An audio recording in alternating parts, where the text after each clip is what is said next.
Who was Marco Polo? Marco Polo was born on September 15, 1254, in Venice, Italy. He died in January of 1324 in Venice, Italy. He was the son of Niccolo Polo and nephew of Maffeo Polo. He wrote an autobiography called The Travels of Marco Polo, or Il Milione. He provided inspiration for other explorers such as Christopher Columbus. He was inspired to travel by his mom's death in 1269. Journey to China. Marco's father and uncle set sail from Constantinople to Crimea for trade. They received an invitation to Cathay to meet Kublai Khan. In 1265, they arrived at Kaifeng, the capital of Kublai Khan's Mongol Empire. They stayed until 1269 and returned to Europe with the request for the Pope to send 100 missionaries to the Mongol Empire. The message was relayed to the Pope, but he did not send the missionaries as requested.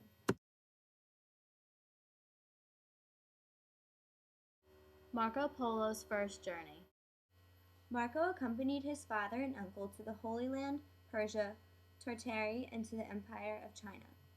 The Polo family traveled across the Silk Road. In 1274, they reached Cathay and renewed their friendly acquaintance with Kublai Khan in Peking and presented him with papal letters. Marco's father and uncle were given important positions at his court. While here, Marco studied the Chinese language, which he learned to speak.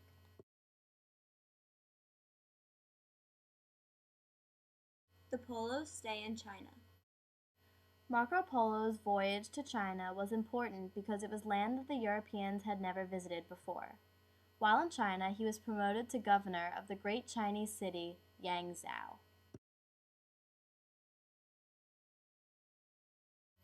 In 1275, Marco was appointed as an envoy, or messenger or representative, for Kublai Khan and traveled through China. From then on, he was employed as an envoy for the Chinese monarch. Polo family leaves China. In 1293, the three decide to make their way back to Venice. However, they escort Princess Cocochin to her wedding and the party after. The fleet of ships that had the wedding party on it sailed southward on the China Sea. Stops were made at Borneo, Sumatra, Ceylon, and other places, including the Persian Gulf. They were entertained by the Persians for weeks and adorned with expensive gifts. Polos arrive back in Venice. They arrived back in Venice in 1295 with the finest collection of jewels. They were changed in appearance.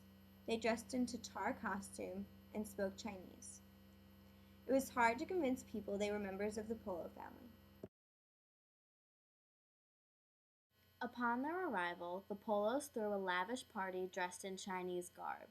At the bottom of the robes, rubies, emeralds, and diamonds were sewn into the lining. In 1298, Marco Polo was made a gentleman commander of a Venetian galley. Marco Polo was captured by the Genoese. When Marco Polo returned from Cathay, Venice was at war with Genoa. They were fighting for the trade of the world. In a great naval battle, the Venetians were completely defeated by the Genoese. Marco Polo was involved in the battle and was captured by the enemy. Marco Polo dictates an account of his travels. For a year, he was confined to the Genoese prison. While here, Marco dictated his experiences to China, Japan, and other countries to a cellmate, who was a skillful penman. Copies of the manuscript exist today. One copy is in Paris and another is in Bern. The accounts were translated into many different languages, so everyone was aware of his travels. The impact of Marco Polo's travels on Europe.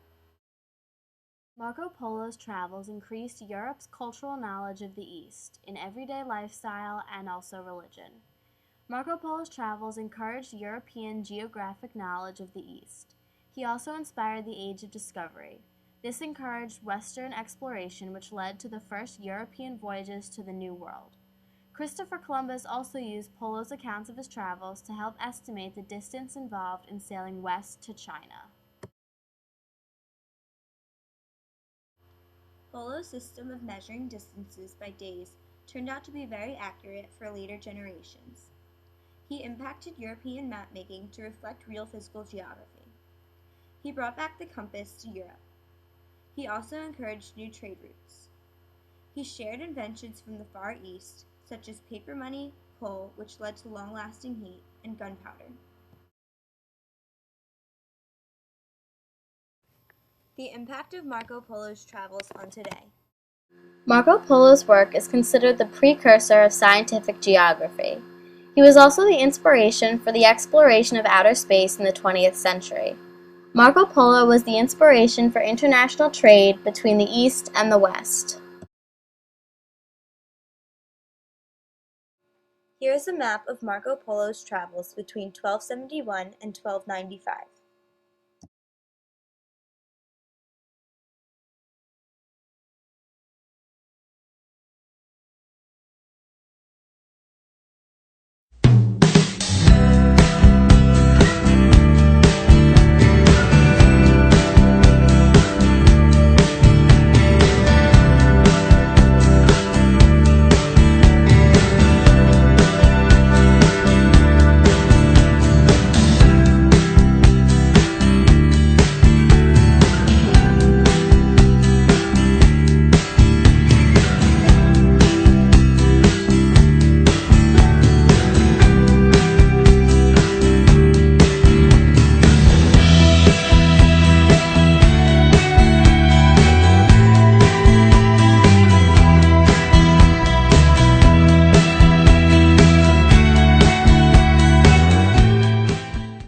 Children in the United States learn that Christopher Columbus discovered America in 1492.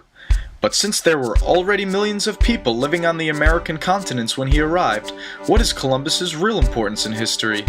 This video will show what really happened during his voyages between two worlds and how they helped shape the world we know today. In 1451, Columbus was born in the Republic of Genoa.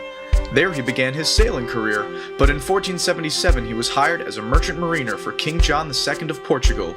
Portugal was gaining power on the seas, colonizing Atlantic islands and establishing trade with African kingdoms. By the 1480s, they found out the Indian Ocean was on the other side of Africa. This discovery gave them a fast and cheap trade route to the rich goods of Asia. During Portugal's rise in power, a group of European scholars thought the Earth was smaller than what was previously believed. This meant one could reach Asia by sailing west. Because of the newly invented printing press, Columbus read about these recent theories and was enthralled with the idea of sailing west for riches. He tried to get funding for an expedition from Portugal, but King John didn't believe in the small Earth theory. He then tried in France, England, and Spain with no luck until 1492 when the Spanish sovereigns, Ferdinand and Isabella, decided to help fund 3 ships for a voyage. They saw Columbus as a means to compete against Portugal's success. The Niña, Pinta, and Santa Maria set sail on August 3, 1492. After a stop on Gran Canaria, the rest of the trip took 5 weeks. On October 12th, land was spotted.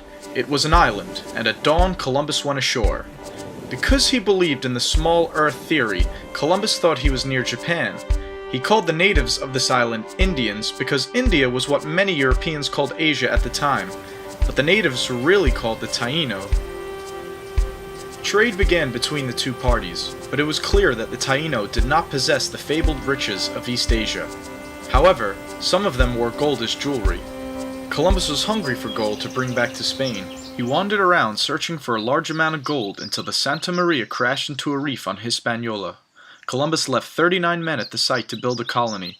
He promised he would return for them and sailed back to Spain.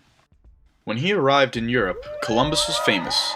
He had sailed into the unknown and returned to tell the tale. He brought back many things to show the Spanish king and queen, including Tainos he had kidnapped. But he did not bring enough gold, so Ferdinand and Isabella equipped Columbus with 17 ships for his second voyage, and named him governor of all the lands he discovered. Columbus was an excellent sailor. He found his way back to Hispaniola using his own keen navigation skills and kept the coordinates of his route a secret. When the fleet arrived at Hispaniola, they found out that the 39 men who were left there to build a colony had been killed by a local chief. They also found out the same chief had lots of gold on his land. Columbus led a crew into his territory and found a gold quarry. The chief was angered by the arrogance of these invaders, and soon fighting broke out. To intimidate the chief, Columbus captured 3 of his captains and beheaded them in public. This enraged the Taínos and disturbed many of the Spanish. To make things worse, there was soon no gold left to mine. Columbus sent letters back to Spain on a ship and exaggerated the amount of gold that was found. To produce more profit for the king and queen, Columbus suggested starting a slave trade. Without waiting for a response, he seized over 500 natives and sent them to Spain. Most of the remaining natives fought against this injustice, so Columbus unleashed terror on them. Once defeated, they were forced to pay tributes of gold to the Spanish. It was worse than slavery. People who didn't find enough were punished brutally. Forced to constantly look for gold, the Taíno could not farm their lands anymore. Many escaped into the hills, only to be hunted down. During the first few years of the tribute system, 50,000 natives died. Columbus's brutal command made him enemies in the colony as well as in Europe. In 1496, he sailed for Spain to defend his actions to Ferdinand and Isabella. He left his brother Bartolomeo in charge of the colony until he returned. The king and queen listened to his defense and allowed him to return to Hispaniola in 1498. By now, the colony was a disaster. Bartolomeo was just as bad at governing as his brother was, if not worse. A rebellion had begun among the Spanish, and soon the king and queen sent a royal investigator to assess the situation. He put the Columbus brothers on trial. They were found guilty of numerous crimes against both the Spanish and the natives. The brothers were arrested and sent back to Spain. Christopher Columbus was no longer in charge of the New World. Now old and humbled, he was allowed one last voyage across the ocean, but he was not permitted to return to Hispaniola.